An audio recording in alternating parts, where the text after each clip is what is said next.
Umaga po sa inyo lahat, mga minamahal na kaibigan. Nagbabahagi lang ng mabuting balita. Ano po? Hindi po ako nanghihingi pera o nangungulikta. Alam po ninyo, napakabuti po ng Panginoon. Ngayon po ay Friday, bukas ay Sabado, makakapahinga. Napakabuti po ng Panginoon. Siya po ang nagbibigay sa atin ng lakas. Lahat-lahat po ng ating mga pangangailangan. Sabi po ng Panginoon, I will never leave you nor forsake you. Alam po ninyo, mga minamahal na mga anak, hindi tayo pababayaan ng Panginoon, hindi tayo iiwan. At alam po ninyo, ipinakita po niya ang kanyang pag-ibig sa atin doon sa krus ng Kalbaryo. The message of the cross is the love of Christ. Ang pag-ibig po ng ating Panginoon sa Kristo na ibinigay po niya ang kanyang buhay para sa atin. Ano po ang buhay po sa inyo? Ano po pagkatapos ng kamatayan? Napakahalaga po makita natin, mga anak, there is life after death. At mahalaga ang ating pupuntahan. Ano po? Sige, sabihin po niyo, bata pa kayo, hindi po, merong mga dumarating yung kamatayan ng bata, matanda, young people. Mahalaga, naka-ready po tayo. Ito pong aking good news na meron pong kaligtasan sa ating Panginoong Kristo. Noong Biyernes Santo, binayaran niya lahat ng ating kasalanan. Noong Pasko ng Pagkabuhay, nabuhay siyang muli.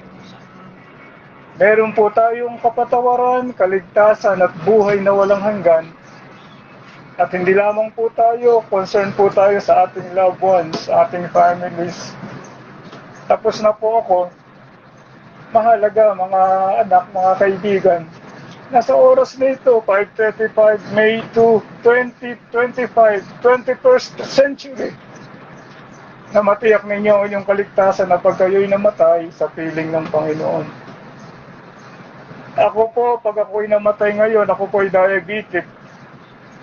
Ang lifespan sa Pilipinas, 60 to 65. Ako po ay 67 na, malapit na rin po akong mamatay with complications. Alam ko kung saan ako pupunta. Hindi po ako mabuting tao. Ako po isang makasalanang pinatawad lamang at kinawaan ng Diyos. Tinanggap ko po ang Panginoon May 16, 1975 at 4:20 p.m. I know kung kailan po ako naligtas and I know my spiritual birth. Mahalaga din po malaman po ninyo yung sinasabi ko. Ano po? Hindi po ba pag may nagte-testimony sa inyo, we cannot refute his testimony because naranasan po niya yun sa kanyang buhay. Kailangan ko maranasan din ninyo. Ano po? Kasi mahal ko kayo. Hindi po ito sekta o relihiyon. Hindi ako nagpapagod sa sekta at relihiyon. Hindi po tayo mailigtas po noon. Si Jesus lamang ang nagpakasakit sa krus. Mga anak, pananalangin ako ng panalangin ng pagtanggap, paalis na kayo. Sumunod kayo. Ang kininin nyo na prayer ninyo, yung prayer ko. Pero hindi namimilit ang Panginoon. Hindi siya namimilit. Pero nagsusumamo siya, nagmamakaawa. Tingnan po ninyo ang kabutihan ng Panginoon. Ano? Nagsusumamo pa siya, nagmamakaawa. Natanggapin natin siya bilang Panginoon at tagapagligtas. Tuloy kayo niya. Nanalangin po kayo. Ako po, paalis na po kayo, please. Sumunod po kayo. Kahit po kayo nakadilat, nagse-cellphone, mahalaga po ang puso ninyo sa Panginoon. Today is the day of salvation. Baka mahuli ang lahat. Ngayon po ang araw ng kaligtasan. Sige po. Panginoong Jesus, salamat po. Nandito ka ngayon. Alam mo ang aming puso. Patawarin mo po ako sa lahat ng aking mga kasalanan, pinagsisisihan ko po. Salamat sa iyong pag-ibig, sa iyong dugo at buhay sa krus ng Kalbaryo. Sa sandali pong ito, ako po'y naniniwala, sumasampalataya sa iyo ng buong puso. At inaanyayahan kita sa aking puso at buhay, tinatanggap bilang aking Panginoon at sariling tagapagligtas. Amen. Nais ko po kayong ipanalangin, mahabaging Diyos, kilala mo ang bawat isa. Pagpalain mo po ang lahat ng tumanggap, ang lahat ng nandito, ang kanilang pamilya, trabaho, pag-aaral. magkasama-sama po kami sa langit balang araw pag natapos na ang buhay sa daigdig na ito. Sa pangalan po ng aking pinapamamahal, pinapahayag po sa mga tao na nagalay ng kanyang buhay sa krus, ang aming Panginoong Jesucristo. Amen.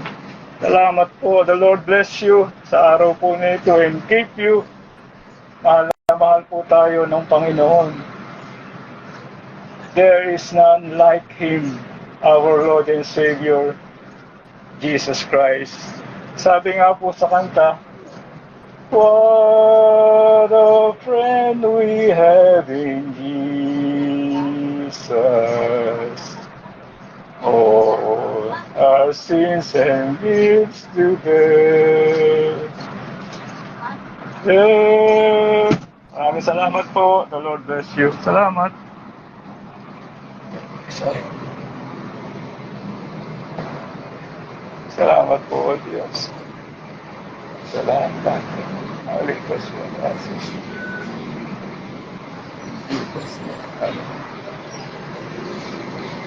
The Lord bless you all, mga anak. The Lord bless you and keep you. Pagpalain kayo ng Panginoon. Mahal tayo ng ating Panginoon sa Kristo. God bless. Happy weekend.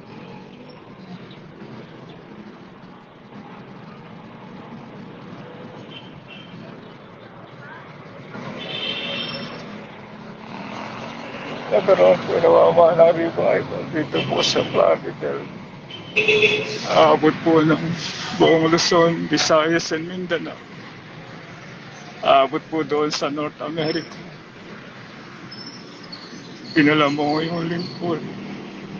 Canada, USA. Kakaroon ng revival sa buong mundo, O Diyos. Sa pangalan po na nagmahal sa amin, nagalay ng kanyang buhay sa krus, ang aking pinakamama.